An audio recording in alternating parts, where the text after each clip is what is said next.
নমস্কার বন্ধুরা, এসে গেছি আজকে একটা ভীষণ মজার ডেজার্ট আইটেম নিয়ে। মাত্র দুটো উপকরণ দিয়ে খুব সহজে খুব তাড়াতাড়ি আমরা একটা ভিন্ন স্বাদের মজার ডেজার্ট আইটেম বাড়িতে বানিয়ে নিতে পারবো, যেটি বাচ্চা থেকে বড় সবার হবে খুব পছন্দের। ভিডিওটি পুরোটা দেখার অনুরোধ থাকলো। আর ভিডিওটিকে পছন্দ হলে লাইক কমেন্ট শেয়ার করবেন। আর আমার চ্যানেল সোনালী কথাকে যারা এখনও অবধি সাবস্ক্রাইব করেননি তাদেরকে প্লিজ চ্যানেলটি সাবস্ক্রাইব করবার অনুরোধ থাকলো।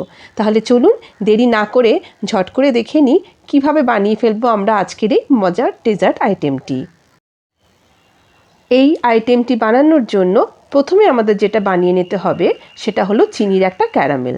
তো তার জন্য গ্যাসের মধ্যে একটা পাত্র বসিয়ে আপনারা দেখতেই পাচ্ছেন এখানে প্রায় 3 থেকে 4 টেবিল চামচের মতন চিনি দিলাম। তারপরে অল্প একটু জলের মধ্যে মিশিয়ে দিচ্ছি। চেষ্টা করবেন চিনির ক্যারামেল যখন বানাবেন একটু জল দিয়ে দিতে, তাহলে কিন্তু চিনিটা সহজে পুড়ে যাবে না। গ্যাসের ফ্লেমটাকে প্রথমে একটু বেশি হাইয়ের দিকে রাখবেন। ঠিক যেই মুহূর্তে চিনিগুলো সব গলে যাওয়া শুরু হয়ে যাবে আর এরকম ধরনের বাবলস দেখতে পাবেন, তখন গ্যাসের ফ্লেমটাকে কমিয়ে দেবেন। আর একদমই হাত দিয়ে বা চামচ দিয়ে নয়, সাঁড়াশি দিয়ে এভাবে আমার মতন ঘুরিয়ে ঘুরিয়ে এটাকে নাড়াতে থাকবেন। আস্তে আস্তে দেখবেন চিনির কালারটা ব্রাউন হয়ে যাচ্ছে। এই অবস্থায় গ্যাসটা সঙ্গে সঙ্গে অফ করে যেই বাটিতে আপনারা এই ডেজার্ট আইটেমটিকে সেট করবেন সেখানে এই ক্যারামেলটিকে ঢেলে দেবেন। আর সঙ্গে সঙ্গে এটিকে ঘুরিয়ে সেট করে নেবেন, কারণ এটি কিন্তু খুব তাড়াতাড়ি জমাট বেঁধে যায়। তো আমার এটি সেট হয়ে গেল। অন্যদিকে একটা বোলের মধ্যে আমি নিয়ে নিচ্ছি মুরগির ডিম। আমি এখানে মোট 2টো মুরগির ডিম ফাটিয়ে নিচ্ছি। এবার খুব সাবধানে চামচ দিয়ে আমি ডিমের কুসুম পাটটাকে সাদা অংশ থেকে আলাদা করে নিচ্ছি। তো আপনারা এই সময় একটু ধীরে ধীরে সাবধানে এটি করার চেষ্টা করবেন, যাতে এই হলুদ অংশটা কোনোভাবেই সাদা অংশের সাথে মিশে না যায়। তো 2টো কুসুম আমার এভাবে তুলে নেওয়া হয়ে গেল। এবার দেখতেই পাচ্ছেন একটা ইলেকট্রিক বিটার নিয়ে নিয়েছি। এই বিটারের সাহায্যে আমি সাদা অংশটাকে খুব ভালো করে বিট করে নেব। প্রথমে কিছুটা বিট করে নেব, এরপরে এর মধ্যে মিশিয়ে দেব চিনি। দেখুন আমি হাফ কাপের যে মেজারমেন্ট কাপ আছে তার কিন্তু পুরোটা ভর্তি করিনি, তার উপরে কিছুটা অংশ ছেড়ে চিনি নিয়েছি। আর চিনিটাকে অল্প অল্প করে মেশাতে থাকবো, একসাথে সবটা প্রথমে দিয়ে দেব না, একটু একটু করে চিনি মেশাবো আর বিটার দিয়ে বিট করতে থাকবো। ধীরে ধীরে আমাদের এই যে সাদা অংশটা ক্রিমের মতন হয়ে যাবে, একদম ফোমি যাকে বলে। ফোম তৈরি করছি আমরা এখানে, বা ফেনা তৈরি করছি।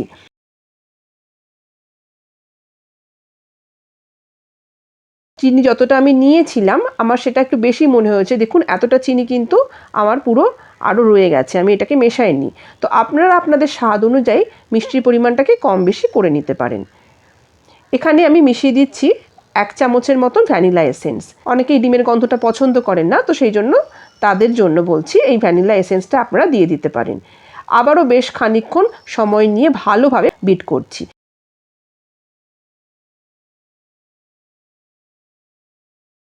দেখুন যখন তুলছি কীরকম একটা স্টিফ পিক তৈরি হচ্ছে, ঠিক আমরা যেরকম কেকের ক্রিম তৈরি করি এটাও ঠিক সেই রকমই তৈরি হয়ে যাচ্ছে। তো আমাদের অতটাই এটাকে ফেটিয়ে নিতে হবে। এবারে যে পাত্রে আমরা ডেজার্ট আইটেমটিকে বানাবো সেইখানে আমাদের এই ডিমের যে ফোমটা আমরা বা ক্রিমটা আমরা বানালাম সেটাকে নিয়ে নেব। দেখুন পাত্রটিকে উল্টেও আমি দেখিয়ে দিচ্ছি কতটা এটা সুন্দরভাবে তৈরি হয়েছে, যে এতটুকু এটি জায়গা থেকে নড়ছে না। ঠিক এইভাবেই আপনাদেরকে এটাকে বানিয়ে নিতে হবে। এবার খুব সাবধানে ডিমের এই ফোমটাকে আমি বাটির মধ্যে শিফট করে নিচ্ছি। যখন বাটির মধ্যে এটিকে রাখবো খুব ভালোভাবে চেপে চেপে চারদিকটাকে ছড়িয়ে দেব ফোমটা, যাতে কোনোভাবেই এর মধ্যে কোনো গ্যাপ না থাকে।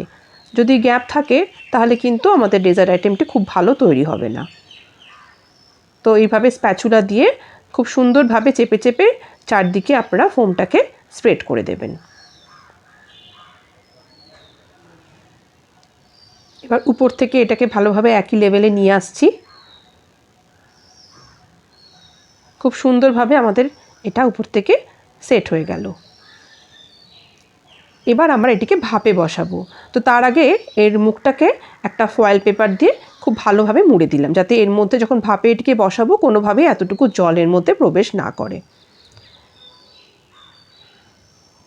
একেবারে তৈরি হয়ে গেছে। এবার আমি একটা কড়াইয়ের মধ্যে জল নিয়ে নিয়েছি, ঠিক অতটাই যাতে এর তলার কিছুটা পোর্শন ডুবে থাকে।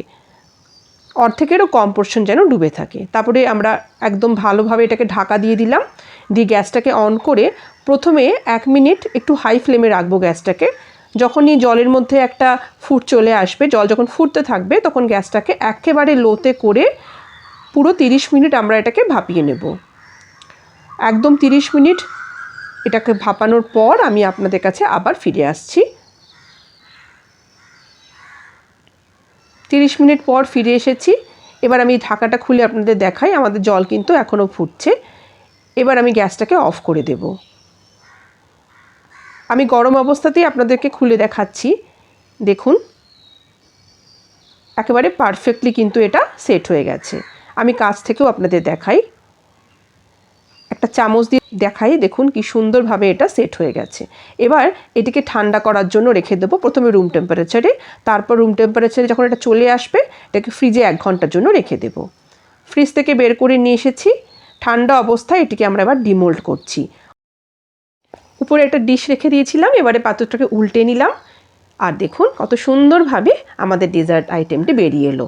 ভীষণ ভীষণ সুন্দরভাবে এটি তৈরি হয়েছে, একেবারে ভিন্ন স্বাদের, কিছুটা পুডিংয়ের মতো বলতে পারেন। তবে আমি মনে করব পৃথিবীতে এত সহজভাবে পুডিং তৈরি করা কিন্তু সত্যি ভাবাই যায় না। সবথেকে সহজ পুডিং যদি কিছু তৈরি হয় তবে সেটি হচ্ছে এইটি। একদম ভীষণ মজার এটি, আর মুখে দিলেই একেবারে মিলে যাবে মাখনের মতন, এতটাই সুন্দর। বাচ্চা থেকে বড় সবার কিন্তু ভীষণ মজার লাগবে। আর সবচেয়ে বড় কথা, এর স্বাদ কিন্তু একেবারে অন্যরকম। কনভেনশনাল দুধ ডিমের পুডিং তো আমরা অনেকবারই খেয়েছি, তবে আজকের এই নতুন ধরনের নতুন স্বাদের এই পুডিংটা একবার হলেও অবশ্যই আপনারা বাড়িতে ট্রাই করবেন। ভিডিওটিকে ভালো লাগলে লাইক, কমেন্ট, শেয়ার, আর আমার চ্যানেল সোনালী কথাকে যারা এখনও অবধি সাবস্ক্রাইব করেননি, প্লিজ সাবস্ক্রাইব করে আমার পাশে থাকুন। ভালো থাকুন, সুস্থ থাকুন।